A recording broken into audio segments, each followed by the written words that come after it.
Donc, la dernière fois, on a déjà commencé à parler des capillaires. Je vais faire une petite récapitulation. Euh, les capillaires, comme vous savez, ce sont donc des vaisseaux sanguins microscopiques qui permettent donc l'échange des substances entre le sang et les tissus. On a différents types de capillaires. On a les capillaires continus qu'on peut trouver dans les muscles et la peau. On a les capillaires fenestrés. Donc, comme vous voyez ici, c'est au niveau de l'intestin et au niveau aussi des reins. Et on a aussi les capillaires, dans ce cas-là, qu'on appelle discontinus, ou bien sinusoïdes, dans le foie, la rate et la moelle osseuse. On a parlé aussi des sphinctres qui se trouvent au niveau des capillaires. Ces sphinctres donc permettent de réguler le débit cardiaque au niveau donc des tissus. Lorsque les sphinctres sont ouverts, donc le sang il peut passer à travers ces capillaires. Et lorsque les sphinctres sont fermés, donc ici le sang il va continuer donc d'une artériole vers une vénule. Donc maintenant, on va voir quels sont donc les différents types d'échanges dans ce cas-là des capillaires. Euh, on a aussi expliqué la dernière fois que seulement 5% du débit cardiaque va arriver aux capillaires. Et ces 5%, dans ce cas-là, ils vont faire l'échange avec les tissus. On a trois mécanismes de base pour donc l'échange. Tout d'abord, on a c'est ce qu'on appelle la diffusion. Donc, c'est une diffusion qui est directe normalement et c'est le principal mécanisme donc de l'échange. La diffusion s'effectue normalement d'une zone suivant le gradient de concentration, donc d'une zone de haute concentration vers une zone de faible concentration. Et les substances qui vont donc faire cette diffusion-là sont surtout les gaz respiratoires, le glucose, les acides aminés et certaines hormones. Donc, c'est la diffusion, comme on a déjà dit. Donc, la diffusion, elle peut être, comme vous remarquez ici, ou bien par la fente, ou bien à travers, ou bien à travers un pore, ou bien une diffusion directe. Maintenant, on va passer au deuxième mécanisme. Deuxième mécanisme donc d'échange, c'est la transcytose. Donc, la transcytose, c'est surtout pour les grandes molécules où, dans ce cas-là, les substances qui vont être transportées seront emmagasinées donc dans des vésicules qu'on appelle les vésicules de transcytose. Et ces vésicules, ils vont entrer dans la cellule par endocytose et sortir par exocytose. Ce sont surtout les grandes molécules. Ce sont surtout les grandes molécules, comme on a déjà dit, qui vont donc, ça va être emprunter cette voie. Ce sont les liposolubles, les grandes molécules liposolubles et les protéines. Le troisième mécanisme, c'est par écoulement de masse. L'écoulement de masse, c'est un processus passif. On a déjà vu qu'est-ce que ça veut dire écoulement de masse. Ça veut dire que toutes les molécules qui se trouvent en suspension dans un liquide, ils vont se déplacer tous dans la même direction d'une zone de haute pression vers une zone de faible pression. C'est ce qu'on appelle donc écoulement de masse. Donc, ça veut dire que toutes les molécules ils vont passer d'une zone de haute pression vers une zone de faible pression. Donc, maintenant, si on va voir comment les substances et les nutriments et les gaz respiratoires ils vont traverser donc les capillaires pour arriver au tissu. Donc, normalement, les substances liposolubles, ils vont passer à travers les cellules. Ici, par exemple, c'est le cas aussi des gaz respiratoires. On a les petites molécules hydrosolubles, ils vont passer par les pores, comme par exemple le glucose, le sodium, les acides aminés. Les grandes molécules, comme on a déjà dit, elles vont emprunter donc la voie de transitose, ça veut dire par les vésicules de transport qu'on vous remarquez ici. Et les grosses molécules aussi, les liposolubles aussi, ils peuvent emprunter cette voie.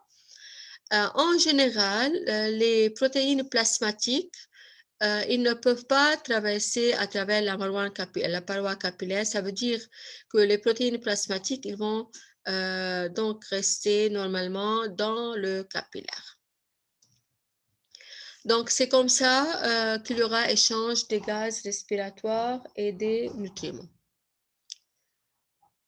Maintenant, on va parler des veines. Les veines, comme vous savez, ce sont donc les moyens, sont les vaisseaux qui vont donc qui vont retourner le sang vers le cœur. Les veines sont, comme vous savez, divisées en des petites veines qu'on appelle les vénules. Et les vénules, ensuite, ils vont se subdiviser en des capillaires. Oui. J'ai une question. Maintenant, on a trois mécanismes de base pour l'échange. Oui. Fusion, on a transitose. Parce quelle est la troisième? Écoulement de masse. Ah, écoulement de masse. OK. Oui. Merci beaucoup. OK. Donc, les veines, comme vous savez, ont des trois tuniques, comme on a déjà vu lorsqu'on a parlé des veines. On a la tunique externe, la tunique moyenne et aussi la tunique interne. Mais la différence, comme vous savez, entre les veines et les artères, c'est la présence des valvules. Les valvules qui sont très importants ici parce qu'ils vont empêcher le retour du sang vers l'arrière. Et aussi, les veines sont très importantes parce qu'ils constituent un réservoir sanguin, surtout les veines abdominales et les veines cutanées. Maintenant, comme on a déjà expliqué la dernière fois, la pression sanguine, elle va diminuer dans les capillaires et aussi elle va diminuer dans les veines. Donc, ça veut dire comment maintenant le sang, il va retourner donc vers le cœur s'il n'y a pas de pression donc au niveau des veines. C'est pour cela, le retour veineux, comme on va voir ici, on va voir maintenant, il a besoin d'autres mécanismes autres que la pression. C'est ce qu'on appelle les pompes. Comme vous remarquez ici, donc, on a, par exemple, si le sang qui se trouve aussi ici au niveau des pieds, comment il va donc passer vers le cœur. Et comme il n'y a pas donc de pression, donc comme je vous ai dit, ici, il y a un mécanisme qui permet donc le retour du sang vers le cœur. C'est une pompe, Samira. Il y a deux pompes. On a une pompe musculaire et on a une pompe qu'on appelle la pompe respiratoire. Je vais commencer tout d'abord avec la pompe musculaire. La pompe musculaire, elle est donc présente surtout au niveau des muscles, donc des membres inférieurs et supérieurs, et on a aussi les muscles de la cage thoracique. Tout d'abord, on commence par les muscles des membres inférieurs et supérieurs. Ça veut dire ici, ce sont les muscles squelettiques qu'on vous remarquez. Ces muscles, normalement, ils entourent la veine, comme vous voyez ici.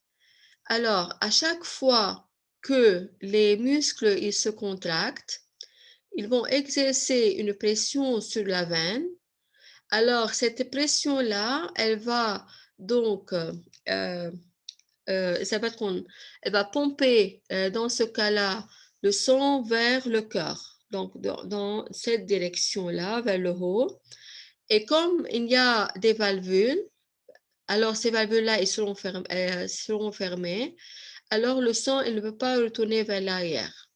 Donc, à chaque fois qu'il y a contraction, le sang il va passer vers le haut. Et lorsque les muscles ils vont se relâcher, alors le sang il va s'accumuler dans les veines. Et de nouveau, il y aura une contraction musculaire et de nouveau, le sang il va donc être pompé vers le haut. Donc, c'est ce qu'on appelle la pompe musculaire. Donc, c'est une des mécanismes qui permet donc, comme on a déjà dit, le retour veineux vers le corps. Voilà. La deuxième mécanisme, c'est ce qu'on appelle la pompe respiratoire. La pompe respiratoire, c'est presque le même mécanisme que la pompe squelettique. Ici, ce sont les muscles du diaphragme et les muscles intercostaux de la cage thoracique qui vont se contracter et qui vont exercer une pression donc sur les veines se trouvant au niveau de la cage thoracique et ils vont donc envoyer le sang vers le cœur. Donc, c'est ce qu'on appelle la pompe musculaire et la pompe respiratoire. La pompe respiratoire, c'est la même chose, mais ce sont ici les muscles respiratoires qui vont exercer cette pression. C'est le diaphragme et les muscles intercostaux qui se trouvent entre les côtes de la cage thoracique. Et aussi, on a les valvules qui vont jouer aussi, comme on a déjà dit, un rôle. C'est ici, on voit les valvules qui vont jouer un rôle et qui vont, comme on a déjà dit, empêcher le retour du sang vers l'arrière. Voilà. Maintenant, parfois, on a une mauvaise fermeture des valvules. Alors, les valvules, par exemple, qu'on veut remarquer ici, elles peuvent être lâches, ils ne peuvent pas se fermer de façon complète. Et le sang, dans ce cas-là, il va s'accumuler dans les veines, ce qui va causer une dilatation excessive des veines, et c'est ce qu'on appelle les varices. Donc, les varices, ça veut dire c'est dû à la mauvaise fermeture, comme on a déjà dit, des veines. Le sang, il va s'accumuler, comme vous remarquez ici, dans les veines, ce qui va les dilater, comme vous remarquez ici. OK, donc c'est une maladie des veines qu'on appelle les varices.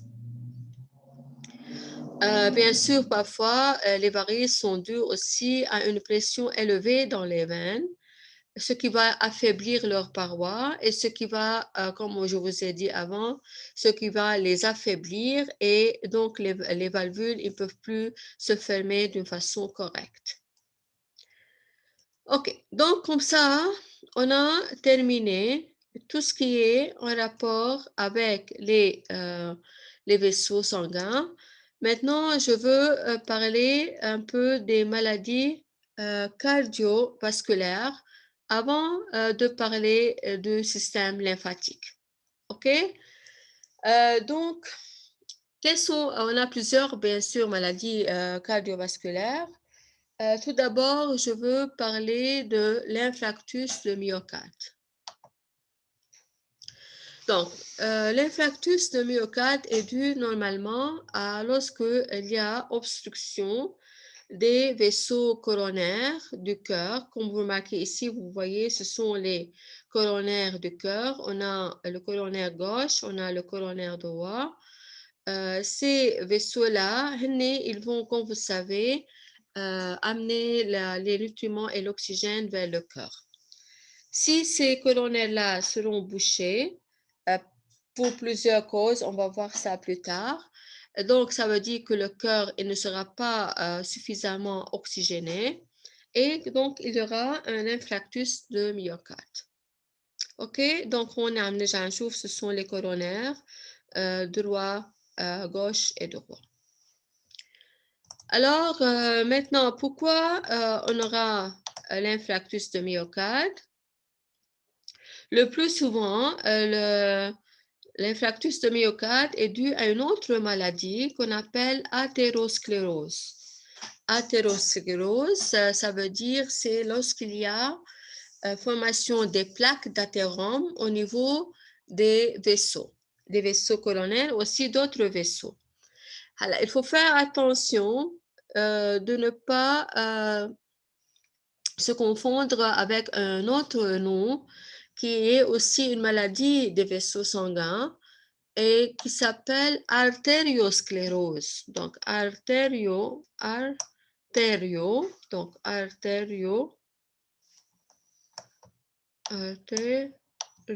donc RI maintenant, sclérose. Donc, cette maladie-là, ça veut dire c'est le vieillissement des artères. Donc, l'artère, les vaisseaux, ils vont, avec le temps, ils vont se vieillir. Dans ce cas-là, donc, artériosclérose. Donc, c'est pas la même chose. Donc, artériosclérose, ça veut dire c'est le vieillissement des artères. Beinama athérosclérose, ça veut dire c'est lorsqu'il y a le dépôt des plaques d'athérome au niveau des vaisseaux sanguins. OK? Donc, on va voir comment vont se former ces athéromes, ces plaques d'athérome.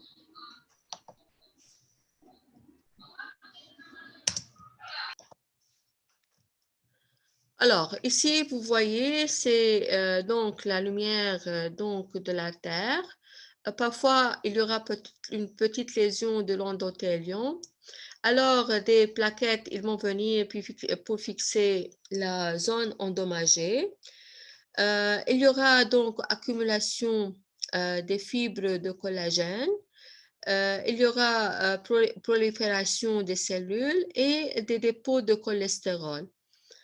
Et avec le temps, ce dépôt de cholestérol, il va s'agrandir. Il y aura accumulation beaucoup de gras, des graisses ici. Et il y a, comme vous remarquez, une croissance de la plaque d'athérome. Donc, cette croissance de la plaque d'athérome, comme vous remarquez, elle va fermer la lumière de l'artère, ce qui va empêcher le passage du sang.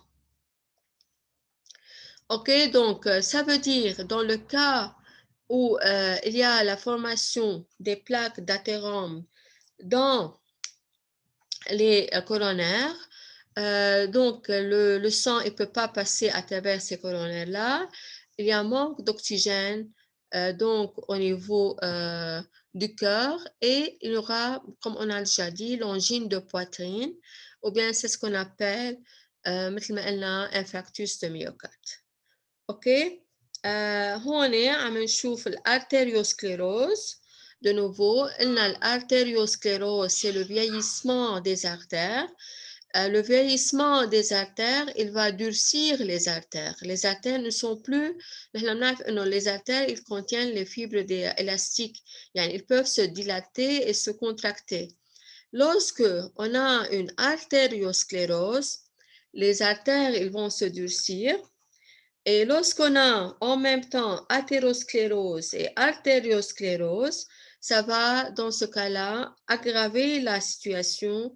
Donc, et comme ça, quand même, il n'y a pas passage du sang vers les artères coronaires. Oui, Salim. Salim? Oui, docteur. L'athérosclérose. Oui, oui.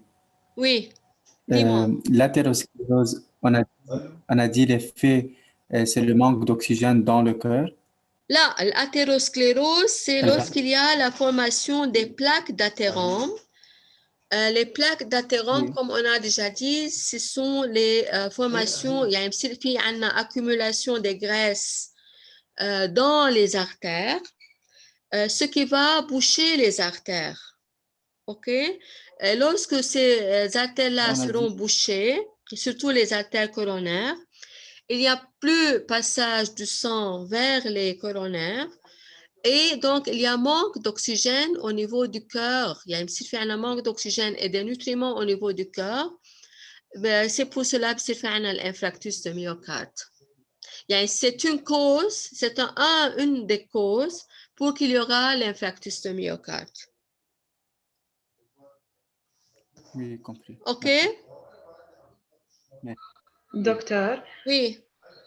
بس cette partie منا مكتوبة هذه البارتي بالكتاب بس أنا بس حاطين حطيت لكم les définitions. أنا حطيت لكم définition de l'infarctus de myocarde. إذا معك الكتاب قدامك حطيت لكم la définition de l'athérosclérose بس أنا عم بشرح لكم إياها لتفهموا شو عم بيصير.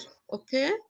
Mais vous avez les لا définitions. نو بس لأن قدامنا في عنا ليفان من بعدهم في عنا السيستم ليمفاتيك وبيخلص بس on n'a pas ces maladies كيف ما عندكم لا إياها؟ يعني ما عم بلاقيهم عندكم après les capillaires شو عندك؟ Les veines. Tu as les maladies cardiovasculaires. نو عندي السيستم ليمفاتيك شو عندك؟ ما عندك les maladies cardiovasculaires؟ نو عندنا seulement le système lymphatique. دكتور وين أنا راحت معي كتاب الباج؟ من وين معي راحت كتاب من هديك الباج؟ السنة. Il y a une page بس seulement une page. نو ما في شيء ما عندنا إياها أبدا دغري من بعد الفان في عندنا le système lymphatique. Oui, docteur, مش موجودة. كلكم هيك؟ Oui, يعني عندنا figure numéro 28.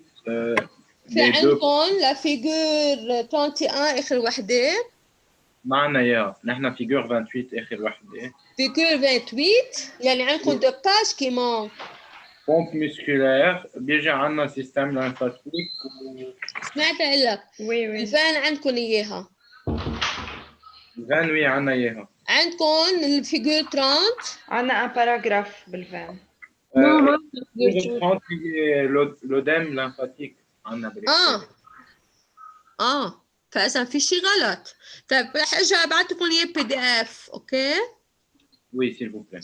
اوكي ارجع ابعث لكم اياها بي دي اف على التيمز.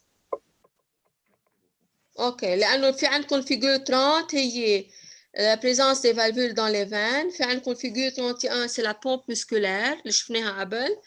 بعدها دغري وراها في عنا les maladies cardiovasculaires. اوكي ما عندكم اياهم لا ارجع ابعث لكم اياهم بي دي اف. اوكي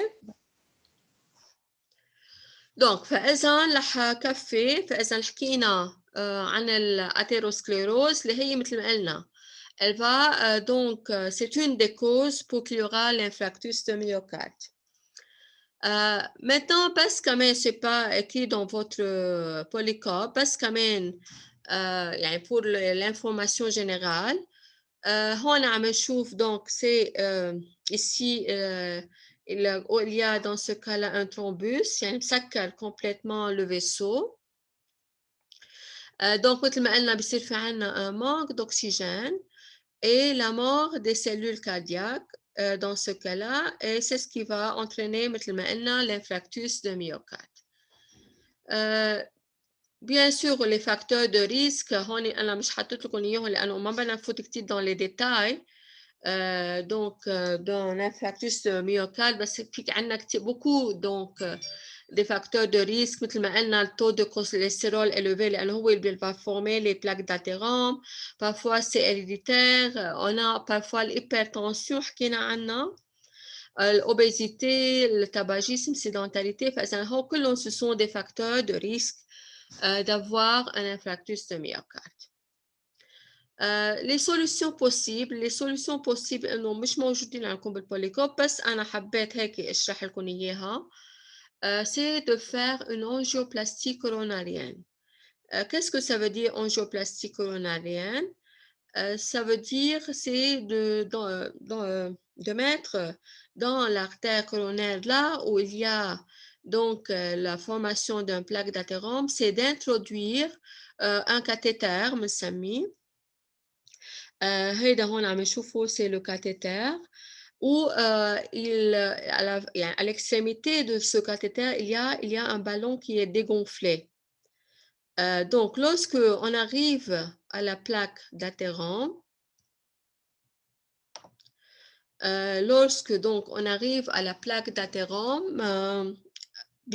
on va gonfler maintenant le ballon Et lorsqu'on gonfle le ballon, ce ballon-là, il va écraser la plaque d'athérome. Donc, il va l'écraser et comme ça, l'artère, il va s'ouvrir. فإذا هيدا بالعربي شو بنسميه؟ مين بيعرف؟ نادور. لا، c'est pas هيدا مش نادور. هيدا مش نادور. مين بيعرف شو هو؟ شو اسمه بالعربي؟ ميل ولا لا؟ ولا هيدا الميل، هيدا اللي بيقولوا له الميل، اوكي؟ بيقولوا له واحد بيعمل ميل لحتى يفتح الشرايين تبعه، اوكي؟ دونك هون هيدا هو الميل مثل ما قلنا، ça veut dire c'est d'introduire مثل ما قلنا dans l'artère fermée ce cathéter et qui contient le ballon. هلا parfois بيكون البلاك d'athérome il est très dur, il est très solide. يعني كتير solide. هون بصير في عنا مشكلة إنه ما بيقدروا يفتحوه. ما بيقدروا يفتحوا للارتère. C'est pour cela بيقولوا on doit faire maintenant le cœur ouvert. يعني لازم يعملوا له عملية لأنه الارتère ما عم بيقدروا يفتحوا. OK? فإذا ce sont des choses bien sûr pour votre information générale. أبو دكتور شو الرصار؟ الرصار أوكي. الرصار هو مثل الرصار، أوكي؟ يعني مثل ما بتعرفوا شكله الرصار. بحطوه كمان محل البالون. أول شيء بفوتوا البالون تفقع على البلاك داتيروم وبيرجعوا بفوتوا عن جديد ان كاتيتر في على آخره ان رصار. أوكي؟ رصار يعني بيكون هن عادة بيشوفوه بياخدوا الديامتر دو لارتير تيشوفوا قديش لازم يكون الديامتر دو الرصار اللي بدهم يحطوا لهم إياه.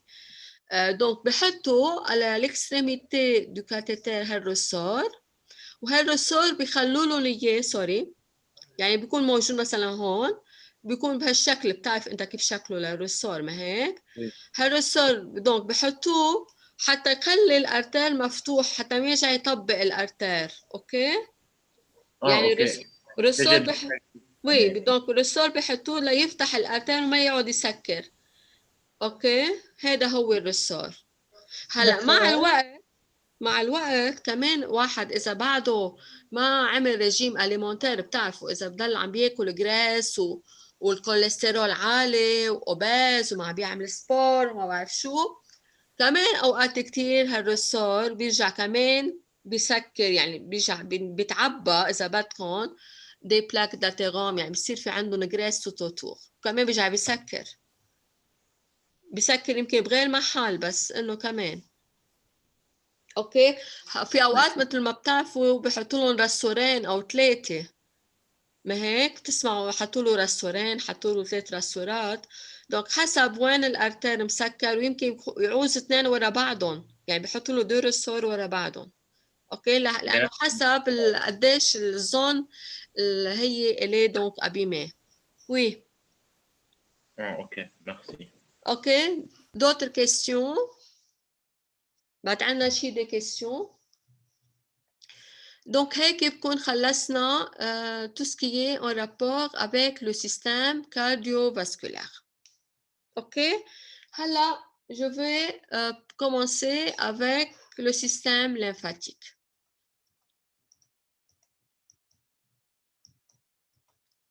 دكتور Oui.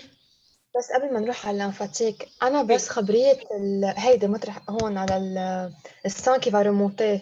Oui. أوكي ما فهمت إنه ليش بجيب بذات الكابيل بذات الفيسو بده يرجع يطلع على الدم. اوكي نحن بنعرف انه باجرينا في عنا لي موسكل ما هيك؟ في عندك لي موسكل عندك لي موسكل لي دي مومبر سوبيريور اي دي موسكل انفيريور. اوكي في عندك الجنوب تحت الجنوب في عندك لي موسكل وفوق الجنوب عنا لي موسكل ما هيك؟ باول بارتي في عنا لي موسكل سكولوتيك هن انتور توجور لي فان يعني موجودين حول الفان. اوكي دونك اذا تنقول الدم هو موجود تحت بالبيي. دونك أول ما بتعملي contraction تحت يعني pour les muscles qui se trouvent en bas des genoux بصير في عندنا contraction donc des muscles. La contraction des muscles il va exercer une pression sur les veines. donc الفين اللي هن موجود بقلبهم بيكون le sang qui est accumulé لأنه le sang il va s'accumuler entre deux valvules مثل ما شايفين. Donc entre deux valvules بصير في عنا accumulation du sang. Donc lorsqu'il y a la contraction des muscles نعمل بصير في عنا la pression. Tout le sang qui se trouve maintenant dans la zone يعني dans la zone où se trouvent ces muscles là, tout ce sang là il va passer vers le haut يعني بيطلع لفوق. Donc بيطلع لفوق et il ne peut plus retourner لأنه في عنا les valvules qui se trouvent ici. اوكي يعني صرت هلا الدم وين صار بالجنون السوبريور يعني فوق الجنون. اوكي وي دونك هون كمان عندنا لي مسكل دو نوفو بيصير في عندنا لا كونتراكسيون. دونك هون الدم كله اللي موجود هون كمان il va être pompé vers le cœur لحتى يوصل للكور. اوكي يعني ساعتها بذات الشريان عم بينزل وعم بيطلع الدم صرنا مش ذات الشريان هون عم نحكي عن الفان بس. اوكي لكن بالفان صار عم بيطلع وعم ينزل الدم. لا ما بيطلع المفروض بس بيطلع لفوق ما بينزل لتحت. بينزل لتحت إلا إذا كان les valvules ne sont pas bien fermées. اوكي إذا كانوا الفالفول ne sont pas bien fermées بيرجع بينزل. اوكي فهمت علي؟ وي يعني إذا كانت عم بيعمل كونتراكسيون على المسكل اللي تحت ما بعود ينزل الدم لتحت بده يرجع الدم صار فوق بيرجع نعمل كونتراكسيون للدم اللي فوق وانسي دو سويت لنوصل للكور. إلا مثل ما قلنا إلا إذا كانوا les valvules ne sont pas bien fermées يعني بيكون عندنا مشكلة بالفالفول مثل ما شفنا dans le cas des varices هون الدم بيرجع لورا. اوكي هلا بالوقت اللي بيكون الدم عم بيطلع لفوق بيرجع بيجي غيرهم بيصير يتجمع مثل ما قلنا بيتجمعوا دونك بالفان ليرجعوا يعملوا de nouveau une nouvelle contraction. اوكي سي كومبري. اوكي هذا عنده بعد شي كيستيون؟ اوكي لانه الوقت رح يخلص بعد عندي 2 مينوت يعني من هلا من الزوم هلا. دونك كرمال هيك ما رح بلش بالسيستم ليمفاتيك لا بعد الريبو يعني بعد عنا شي 5 دقائق بس يخلص الوقت وتيكون عامل الكونفرتينج. اوكي بنرجع فاذا بنكفي بالسيستم ليمفاتيك. اوكي Oui, ok. اوكي